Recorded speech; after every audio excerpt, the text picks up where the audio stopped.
پاکستان و ہندوستان کے مابین حالیہ جنگ میں ایک بات تو بالکل واضح طور پر سامنے آئی کہ عالمی طاقتیں اس وقت نہیں جاگی تھیں جب ہم پر حملہ ہوا تھا، بلکہ عالمی طاقتیں اس وقت جاگی جب ہم نے دشمن پر بھرپور حملہ کیا۔ اس دنیا میں مظلوم، مجبور اور کمزور کی کوئی نہیں سنتا۔ دنیا طاقت کی زبان سننے اور سمجھنے کی عادی ہے۔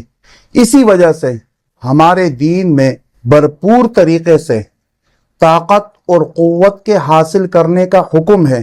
پارہ نمبر 10 سورہ انفال آیت نمبر 60 میں ارشاد خداوندی ہے وَأَعِدُّوا لَهُم مَّا اسْتَطَعْتُم مِّن قُوَّةٍ وَمِن رِّبَاطِ الْخَيْلِ تُرْهِبُونَ بِهِ عَدُوَّ اللَّهِ